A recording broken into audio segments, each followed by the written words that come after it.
Everybody, it's Vic. This is Thursday morning. Roz and I spoke on Tuesday evening, and I'm working on the video to get it posted today. And I noticed that the first 15 minutes of the video had such a tremendous lag from Skype that it was unwatchable and unfixable. So I just had to take it out. So for the first 15 minutes of the show today, you're going to see what's called in German a Standbild, which means just a stationary shot of Roz and I. And then the video kicks in after about 15 minutes. It's synced up and it was usable. I apologize, but as they say, things happen. Enjoy the show. Hello and welcome to the Roz Savage Project podcast. My name is Roz Savage and I'm in New Haven in Connecticut. And I'm Vic Phillipson and I am in Kristiansand, Norway. Hi, Roz. Hey, Vic. And today I thought we would talk about courageous decision making, which is what my lovely students and I were talking about this morning. How did that go over? Well, I feel like, when you're climbing a cliff, there's sort of the crux of the climb, which is the most important moment. And if you can get past that bit, then you're sort of on the home run. Mm-hmm. I sort of feel like the crux of this entire semester class on courage is courageous decision making. And in fact, as I was putting the slides together for today's class, I realized that there was far too much material to get through in a 2-hour seminar. So we're going to be doing more on decision making at some future point, and I have to figure out how to weave that in without completely disrupting the syllabus. But really, all of life is about choices, isn't it? The choices we make and whether those are governed by our fear or our courage. Mm-hmm. So that's what we were talking about this morning. And I looked at the reading list again, but I'd forgotten what was on it. I've been too busy running around doing other things. You had a lot of reading to do for this one, or what were you reading? There were quite a number of different texts. The shorter ones are really, really interesting. I think the students got a lot out of those. There was a more academic text as well, because there has to be, this is Yale and we are serious and scholarly and such like, which I will say probably was not one of the more popular items. Not with me either. It was very dry. So for anybody who is being so diligent as to follow along with the reading list, you can skip the this one, the Brian Jones. It's very, very good, but not the lightest reading that you will ever encounter. But the other articles, I think, really do help to shed some light on the different ways in which we make decisions. And I think occasionally we do this maybe explicitly when we've got a particular decision to make. We might be more aware of the contributing factors that we're taking into account as we move towards a decision. These are sort of like those big decisions that you have more time to think about, mm-hmm. like what job we're going to take, or what class we're going to study, or maybe somewhat who we're going to marry. Although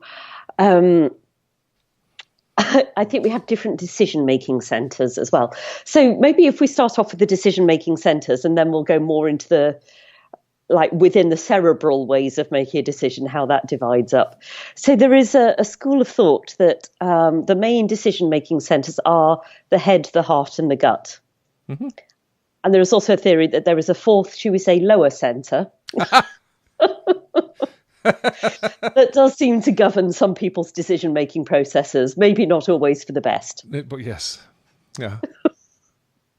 But generally, let's keep it above the belt, to the head, the heart, and the gut. The gut, okay. And I think we all have maybe a different default mode for making choices. I think they're actually all valid ways, but maybe different choices are best made in different ways. Like deciding on your insurance company is maybe best done on the numbers rather than from the gut. Mm-hmm. And I have to say, thinking about insurance companies, my heart doesn't really have anything much to say about that at all. I don't really want insurance companies coming anywhere near my heart in any way, shape, or form. No.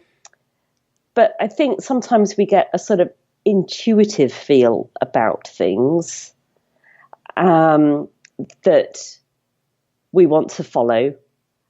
And I definitely I grew up in a very cerebral kind of a family. So I think my default for a long time was to make decisions very rationally, to make a spreadsheet of things, or at least a list of pros and cons. And as I've got older, I think especially when I was traveling with no particular agenda around Peru, I was experimenting with operating more from head and heart, more instinctively. And that seemed to work really well for that sort of decision which hostel shall I stay in, knowing that my choice of hostel would dictate what conversations I ended up having that evening with fellow guests, which could then influence where I chose to travel to next. So I think there's a time and a place for different kinds of decision making. Does that resonate with you? I think there has to be, depending on what the decision is. Depends on what you're trying to address. I flashed on something. I'm not to delve into the deep and distant past, but you were married once, and do you remember, was your husband then, was he a intuitive decision maker or rational decision maker? Because I just thought about my family and Beata's family while you were saying that. My family was pure intuition, 100%, right? Pure intuition. And Beata's family, because her father was a neurologist, and in German you say neurologist, or Korinthenkacke. What does that mean? A currant, you know what a currant is, yeah? The little berries. Oh yes, yes, a dried currant. Yeah, well, Well, a caca is a pooper, right? People who would poop little tiny berries. Those are Korinthenkacke in German. And that was her father. Very, very controlled guy. Typical neurologist. Right. Right. A real Korinthenkacke. And Beata inherited a lot of that. She is very rational, makes lists, considers all sides of things. And I tend to go, okay, whatever. Let's just see what happens. Really act from intuition. Right, so my ex-husband has what to do with this? Nothing. I just wondered if because we make decisions, and people make decisions in different ways. Do we end up making a decision about who to spend time with based on the way they make decisions? That was my question. Okay. So it's a rather convoluted way to get at that. So are you suggesting that in a couple, it's maybe easier to be a couple if you have similar approaches, or if you have contrasting approaches to decision making? I think you really have to have contrasting approaches, because speaking as one who really is intuition based, I am a good putter together of things and runner of things, but I am a terrible budgeter of things. Right. So that's definitely Beata's specialist Gotta have department. that. Yeah, you have to have both sides. So that's my question. I don't know. I just. Well, there's a little side loop on that. There is, of course, a school of thought that says that we all make decisions with our emotions, and we just vary in the extent to which we then use our brain to, after the fact, rationalize the decision that we arrived at intuitively. Mm-hmm. Does that resonate? Do you think Beata actually has made up her mind? Because, of course, when I'm doing my spreadsheets, which I still do, I like using Excel to make decisions, to weigh up the pros and cons and compare options. But when I'm doing that spreadsheet, I'm still making choices, which may be sort of not explicit in the spreadsheet. I'm making choices about what criteria I'm going to use to evaluate these different options. And of course, I'm not evaluating every single option that exists in the world. There is some pre-selection going on of the options available. So I've already started to narrow the scope of the exercise even before things make it onto the Excel spreadsheet. Yeah, you have to have a certain amount of filters. You you have to have some criteria to start from to make. Yeah, and in fact, people who've had, and there aren't very many, it's not a large statistical sample, but people who've had some sort of brain injury that affects their emotions. In fact, I only know of one story, and this poor guy seemed to be able to function pretty normally after his injury in every respect, except that without emotions, he could not make decisions, like even what clothes to put on in the morning or what to have for breakfast. It made his life almost impossible because there was no instinctive sense of, like, I want to wear the jeans and the blue shirt, and I want to have cornflakes for breakfast. So there was no way to organize the ideas. Yeah, there wasn't that sense of desire for something or aversion to something else. Mm. Can you imagine? No. Life would get really, really hard, or maybe you have to then be the dice man and, just put it all on the toss of a coin or the roll of a dice if you're ever going to get anything done. Even just get out the door in the mornings. Or decide if you want to go out the door in the morning. Yeah. So those are so you only considered, because, there is a certain, as Freud would say, there are a lot of decisions made a lot lower than the gut. His entire thesis was all those decisions were made in a, shall we say, reproductive frame of mind.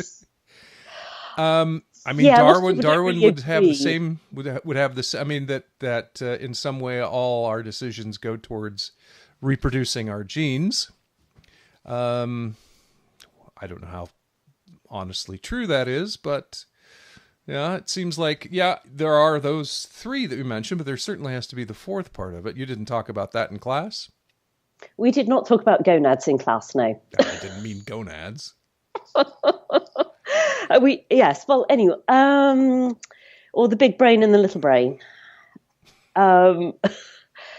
We didn't talk about that in class. I was trying to keep the conversation more, higher level. I did actually produce a chart that I will put on my website to go along with this. I don't want to disrespect your question, Vic. Can we just come back to that one? Absolutely. So the axes on this particular diagram, and I will attempt to put a diagram into words. So, dear listener, please bear with me and just try and picture this in your mind's eye. Horizontally, we have an axis that goes from moral energy at one end to moral apathy on the other end. On the vertical axis, we have proactive decisions going down to reactive decisions. Mm-hmm. And then, should we just deal with those axes for now? I also have like a 3-dimensional Z-axis. I think we better just stick with 2 right now. I think we will. So in a way, it's like a quadrant diagram. Mm-hmm. That in my mind, top right, where we've got moral energy and proactive decisions, that to me is the kind of courage that I'm trying to get across to my class this semester. It's about making those deliberate life choices that may make life more challenging for us, but will ultimately lead to a life of greater satisfaction, fulfillment, and achievement. Mm-hmm. So it's kind of a specific definition of courage that I'm using there. With high moral energy and reactive decisions, I'm calling that integrity. And that for me is sort of like the Atticus Finch in To Kill a Mockingbird. So, this defendant has to be defended. But it's sort of, so Atticus Finch is put into this situation, but he brings high moral energy to it. Mm-hmm. Where you've got reactive decisions and moral apathy, which I really realise sounds quite pejorative, but it really does. But moral low energy, we could say. Mm-hmm. And can you say investment? And is investment a better word, or no? Perhaps not. Well, tell me what you would mean by that. I don't immediately like it, but I will give you a chance to advocate for it. If you're apathetically moral, it doesn't sound like you're invested in the morality of your decision.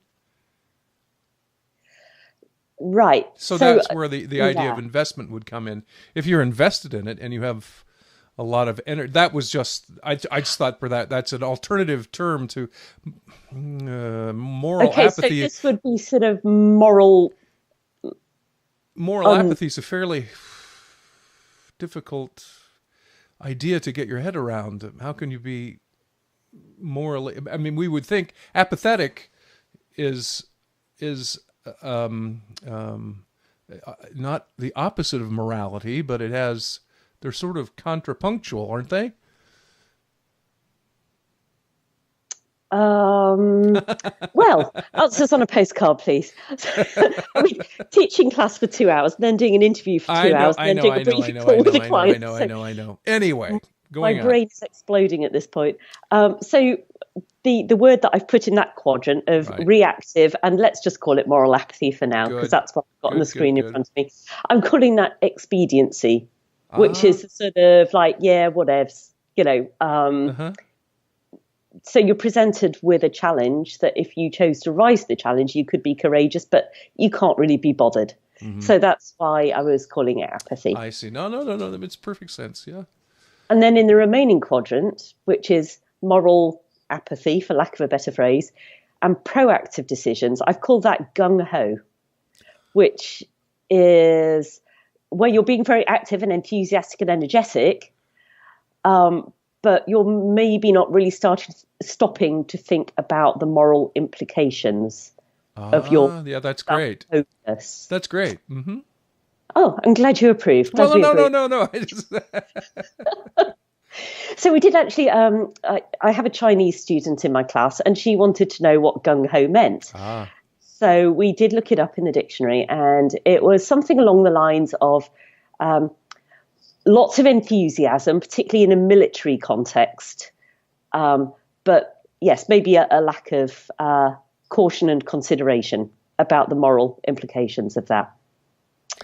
So what I was really trying to bring out here was that it takes a certain amount of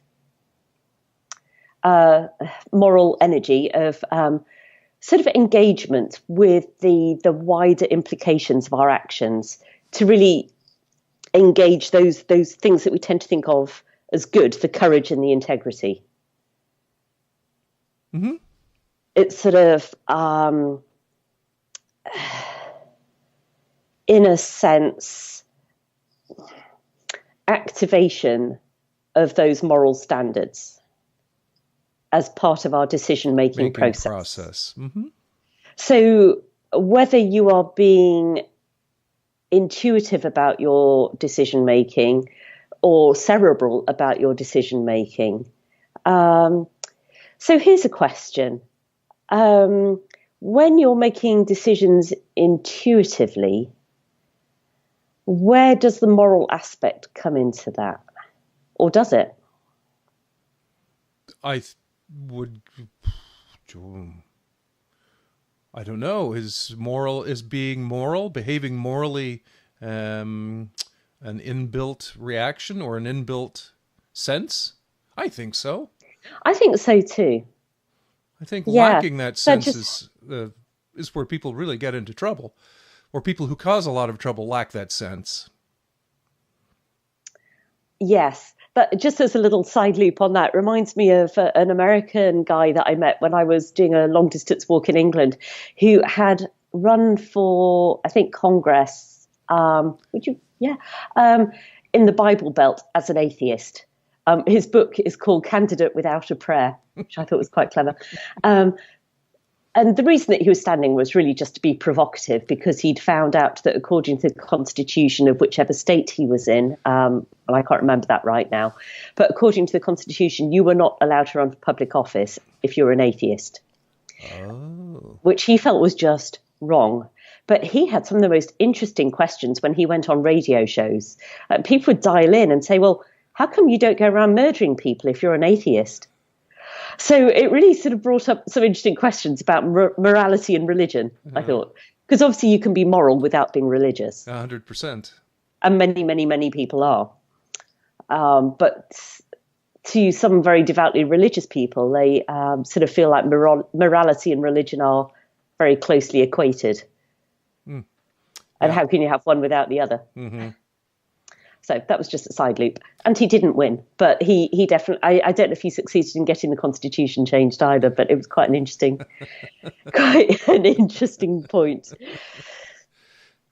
So I think something I was trying to draw out here was like these reactive decisions. In a way, we will all have our fair share of those. That's sort of, I was using the metaphor of proactive decisions are like setting a course of where you want to go with your life and almost putting yourself into situations where you are going to have to make difficult decisions, compared with reactive decisions, which are like weathering a storm. So life throws things at you and you have a choice about how you're going to react to those. But it's not quite that same.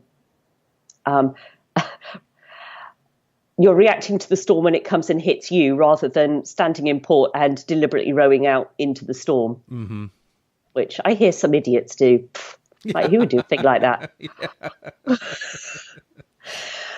But in a way, this week's class was quite personal for me at the moment because I feel like I have not been challenging myself enough recently. I've been sort of in my comfort zone. I was pretty nervous about coming to teach this class at Yale because it was something that I hadn't done before.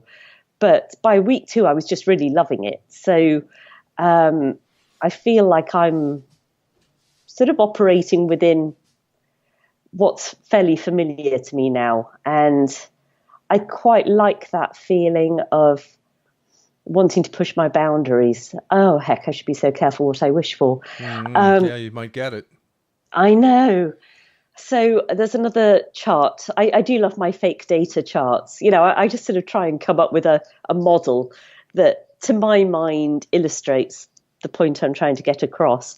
So there's a pretty wacky looking chart I'm going to put in the blog post, which looks at how I think we're in this constant dance between like wanting to push our comfort zone and sometimes our ambition to be courageous is greater than what life is requiring from us. And then sometimes that will flip. Like, you know, I wanted to do something that would really challenge me and would raise awareness of our environmental challenges. So at that point, my ambition was greater than my reality in terms of courage. But then that crazy idea came to me to row across oceans and use that as my platform to raise environmental awareness. And once I got out onto the ocean, the courage of the reality was way greater than my actual reserves of courage. Like it exceeded my ambition. I was like, whoa, I didn't expect it to be this hard. So then, and then it, you know, it's flipped a number of times over the years. There are times where I am like I am now, where it's like, come on, life, bring it on. I'm ready. I'm willing. I'm able. Come on, challenge me. Show me what you've got. And I'm pretty certain in due course, life will come along and go, ha, you asked for it. Now you're getting it. So what I'm trying to get across to the students is, you know, that need to get out there. And is this making any sense? And if you've been in those situations where you've sort of been like twitchy, you've been like, come on, you know, I can do more than this. Yeah. And then you get halfway through a theatre production and you're like, why? Oh my God, I'm going to get eaten alive. Yes. Yeah. But yes, more than once. Not for a while, though. I think that, I don't know if you get not less willing to take chances as you get older. Maybe the chances you take become a little more achievable. Does that make sense? So your competence is growing, your ability to cope with the challenges. So then they're not quite as scary. Yeah. Yeah. And you may also make choices that don't put you in a situation where you really have the potential to fall right flat on your butt. Yeah. So on my fake data chart that I'm looking at, and I'm sorry you can't see it right now, but even the courageous life it doesn't plateau, but the rate of ascent gets less steep. as we get towards the end of the lifetime. Mm-hmm. And I think this is sort of, I think our default as we get older is that maybe, no, I'm not sure. Is it that our competence has expanded so much that the challenges are no longer as daunting? Or is it that our appetite for big challenges, maybe we've reached a certain level of success and comfort in our lives and we don't really feel the need to scare ourselves stupid anymore? Oh, boy.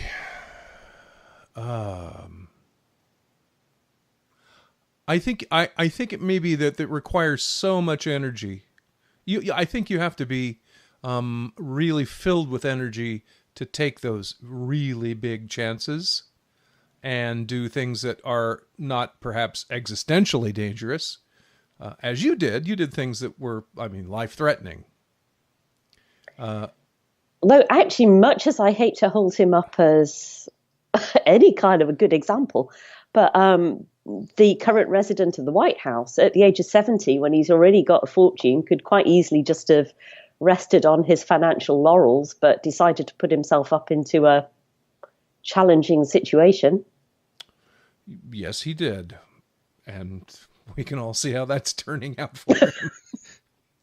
And we can only guess at his motivations for doing that. Yeah. What's the ocean roar from here in the area? We met when you were here. You met him, the Norwegian ocean roar. Steinhoff. Yes, he's on the ocean again, or was just. And Ranulph Fiennes keeps finding hideous new challenges for himself as well. Yeah, and Stein is 70 now. I think this year he turned 70. And I think Ranulph Fiennes might be even older than that. But so yeah. So I don't know whether these exceptions prove the rule, or we really just have to conclude that these people are really quite bonkers. I don't know. Or a bit of both. I think the willingness to tear out all the stops and throw one way of living out the window and pick up and do something else entirely, that you get to do a couple of times. I'm not sure that that's such a great idea when you're 60 or 61, or that's maybe not. I mean, maybe you just, I don't know. Yeah, it was a little easier to do when I was 35, we'll put it that way. And again, when I was 40, my goal always was every 5 years to move and go and do something else. And I accomplished that right up until, well, 2000. How old was I? I was 44 when we moved up here. And would that coincide with having kids? Yeah, about every 5 years something crazy happened, or I let something crazy happen. Yeah, and just kept moving, and that was in 30 years. In 30 years, I had more than 30 addresses. Wow. Yeah. Yeah, but then when you have children, I would first of all, then it maybe becomes less desirable to move so much because they're in schools. Although it didn't stop my parents, but not that I'm bitter and twisted. But also because you then want to somehow sort of protect what you've got. When you've got dependents, you can't just throw caution to the winds. There is, yeah, that's true. Yeah. Well, I haven't been in that situation, so. Oh, my kids changed schools. One of them changed 4 times. He came home last year. This is Hadrian, the oldest boy. He came home and said, I think I'm going to go to the private, it's called a gymnasium, the high school here. He was in a really good one, and he said, I think I want to go over there because then I could get my academic credentials. What he was doing in the other school would not have given an academic credential. He couldn't do chemistry or engineering. So, good for him. And he just pulled the plug and went. And it was like Monday or Friday he was in one school, and on Monday he was in a different school, and he just sort of went. This brings up quite an interesting question. Do you think when we're younger, we're more courageous by default? It might be because we don't know any better. Why do we become more cautious as we get older? I think attachment has a lot to do with it. I think that if you have There are just some folks that can't imagine letting go of all the things they're attached to and just giving them up and go do something else. And maybe that's, I don't know. What sort of things? Like habit things or physical things or home things or friend things? Friend things, daily routine things, things you understand, you know. I think of Hadrian being in that. I mean, he was in a class. He was in the same class for a year and a half. He wasn't unhappy, but he just one day said, I really don't think I want to be his choices were be a teacher or be a coach, or in that way, the Norwegian system is quite limiting. And he said, I don't want to do that. I think I really would like to do something or have the opportunity to do something else. And he just pulled the plug. And it totally surprised me. I wonder if there's also something there, and this is totally open for discussion, around when we're young, we're still very formative, we're very flexible, we're still creating our story about who we are. And I wonder if, in general, as we get older, we're more definite about our likes and our dislikes, and I am this and I'm not that, and I'm good at mornings or I'm a night owl, or do our stories about ourselves become more rigid as we get older? Whereas when we're younger, we're more like, hey, let's give it a try. I don't know that I'm not that because I've never tried to be that. So let's give it a shot. And what's the worst that can happen?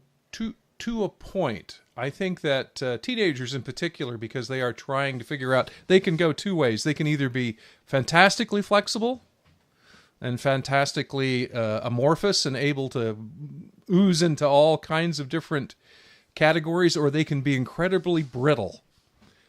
You know, they either they've decided this is what I am and I'm going to do everything I can to control and continue being this until they can't, and then they usually either have a real crisis in their lives. So they can go either way. It can either be really easy to go along with, or some of them can be very brittle and have a very hard time with that because they become so invested in who they think they are. Maybe we all do, but I think that's truly true of teenagers. Can I tell you something really interesting that has something to do with what I'm going to talk about a little later?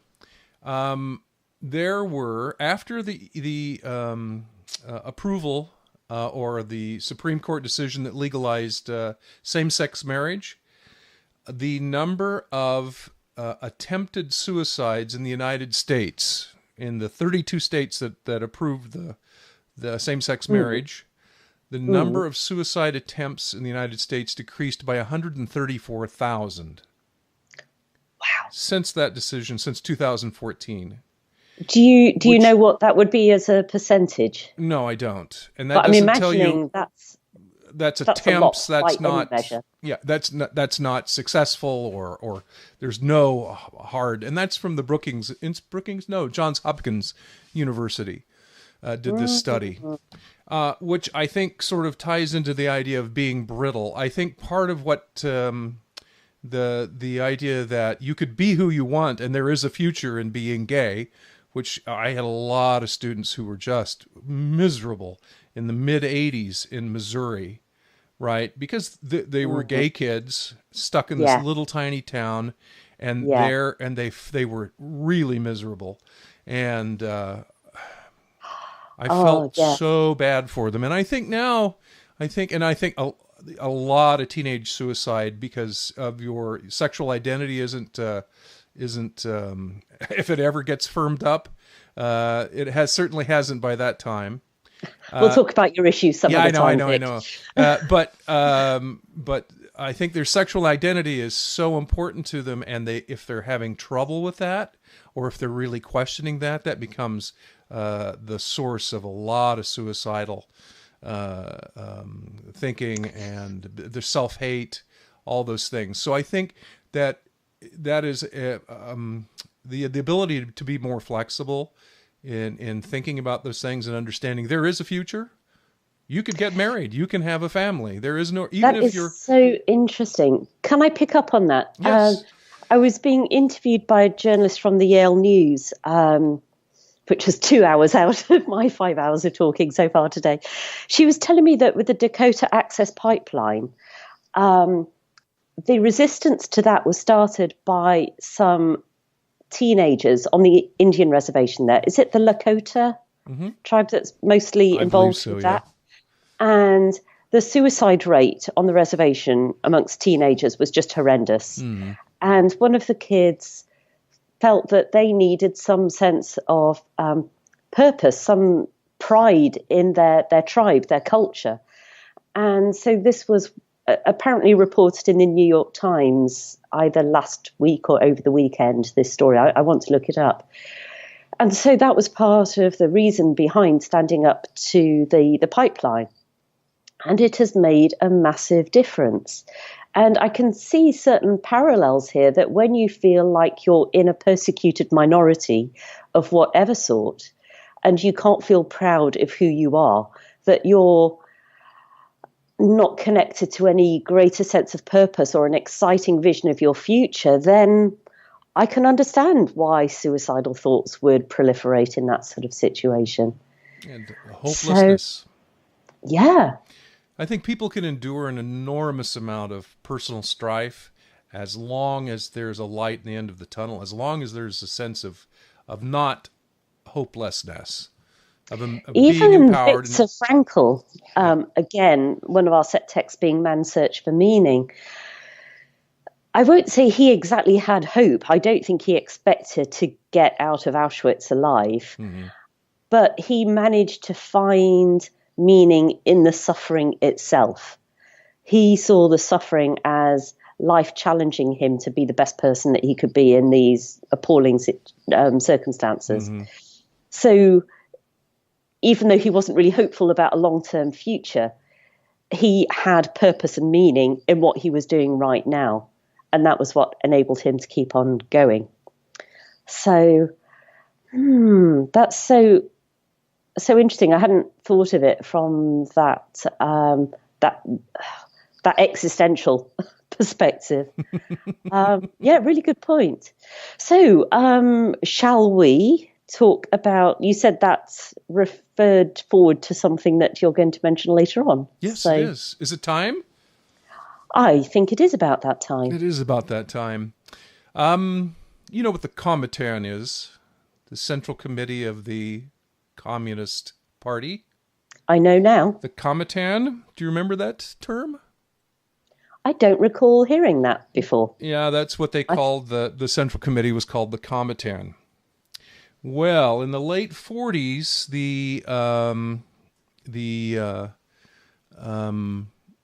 Central Intelligence, well, it was OSS then, Harry Truman, the House on Un-American Activities Committee, which was later on in the late 40s, early 50s, started to talk about the Homitern. Not the Comitern, the Homitern, the homosexual lobby. Let me read you a little something that this is this week's conspiracy theory. Okay, let me read what Harry S. Truman said in 1946. All the artists with a capital A, the parlor pinks, and the soprano-voiced men are banded together. I am afraid they are a sabotage front for Uncle Joe Stalin. So even then, the idea, and what brought this to mind is that there was the article about 134,000 fewer suicides after gay marriage. You do know that there is a very large, the LGBT agenda, right? The gay agenda. You were aware that the gay community is steering events in the United States to their own advantage. You were aware of that, right? I was not aware of that. Yes, they are, and they have been since at least the end of World War II. So that's the conspiracy theory for the day. What is the gay agenda? And it's had the right wing in an uproar since the end of World War II. Richard Nixon says, homosexuality, dope, immorality in general, these are the enemies of strong society. That's why the communists and left-wingers are pushing it. He said that in 1969. And just this week, this crazy guy named Scott Lively, who is he's on a lot of right-wing watch lists. He writes that Trump has to ban gays from intelligence agencies because they're conspiring against him. Oh, for heaven's sake! Oh yes, what decade are we living in? No, they're the force that's conspiring to bring him down. Just to remind anybody who tuned out for a moment there, this is not Vic's personal view. Absolutely not. This is the conspiracy theory of the week. Yeah. Yes. And has been it again. It's one of those. I think if you look at recent events, I think that the thing that threw the circuit breaker in the United States, the thing that tipped people who were feeling sidelined, was gay marriage. I think that caused the popular psyche in parts of the United States to just flip. That's when they lost it. That was such an affront to family values in their minds, and these ideas have been percolating in the United States since the end of World War II, that there was a kind of gay underground, a gay mafia that controlled the arts and the media, and that those people finally, now they've gotten the upper hand, and now anyone can get married.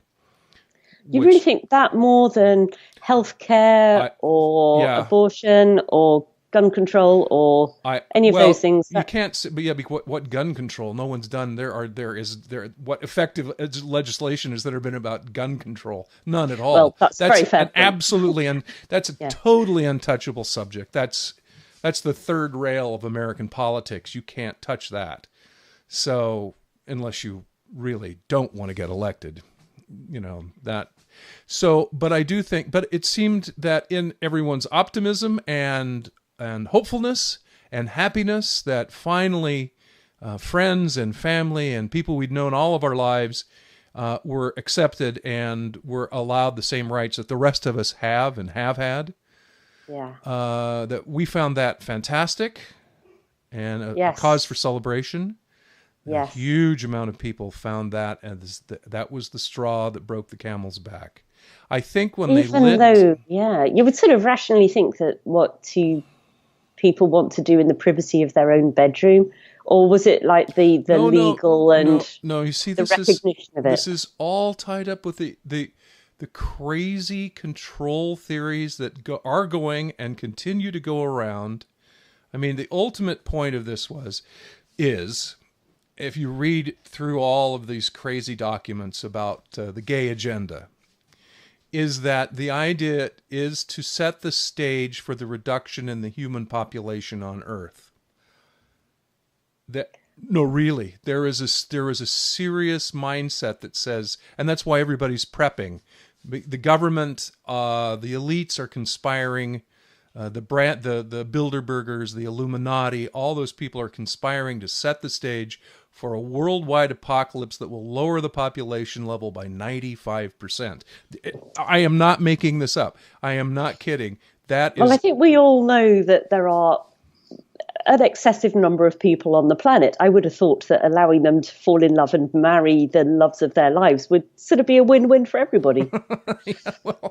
No, or am I being naive? No, but this is all part of the preparation by the elite to be, it sounds absolutely insane, but it is really in the back of a lot of people's minds, and I think they felt that the ground slipping away from underneath of them, and it was a landslide, and particularly when the White House was lit up in the rainbow colors, I think that people, because it was so out of their experience, so out of their ability to incorporate that into their worldview, that it flipped a circuit breaker. It pushed them over the edge. I really do believe that.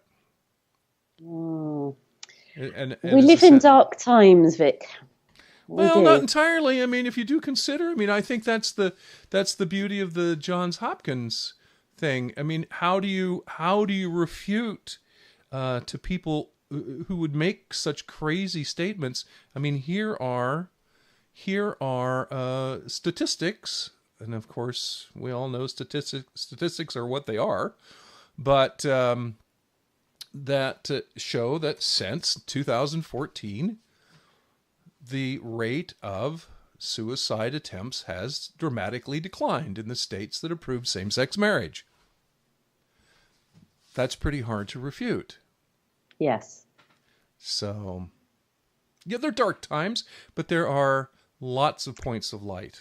That is a And very, and I yes, don't I agree. and I I'm agree. not here to defend or any of those things, but you do need to understand that there are subcurrents that percolate through what's happened has happened is in part due to these ideas that have been around for a very long time, more than 70 years. The Homitern, the idea that there was Here's a question. Do you think that conspiracy theories are a peculiarly American phenomenon, or do you think that all societies do this? I'm not really aware of it to the same extent coming out of Britain, but that could be just my naivety.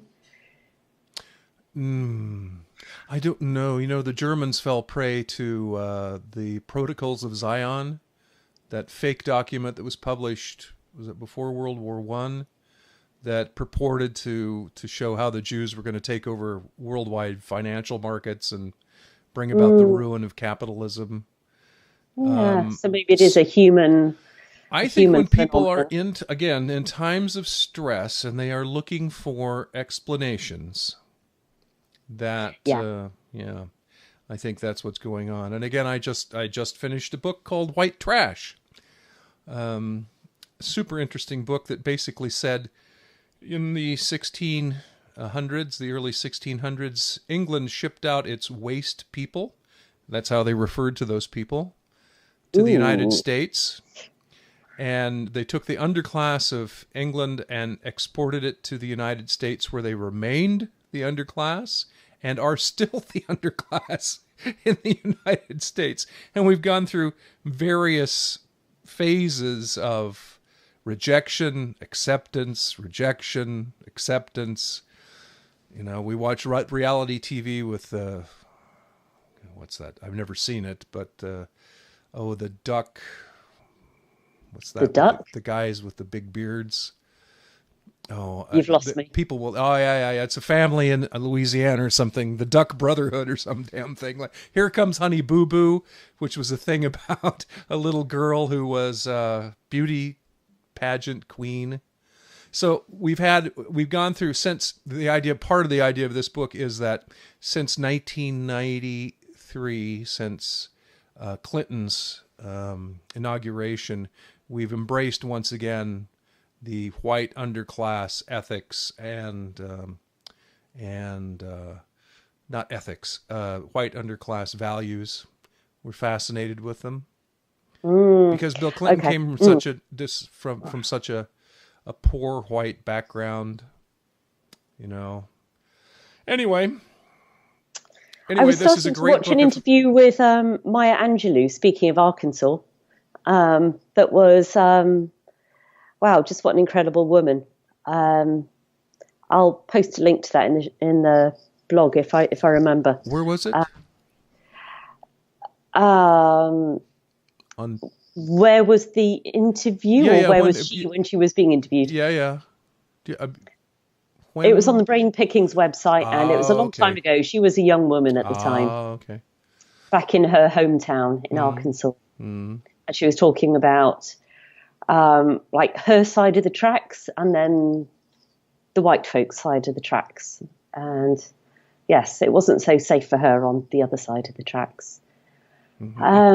Fascinating world we live in, Victor. You're right. There is a lot of good, and there's a lot of not good, and that's why it's so interesting. We are amazing and complex and frankly really quite bizarre creatures, us humans. We're able to tolerate a certain amount of inconsistency.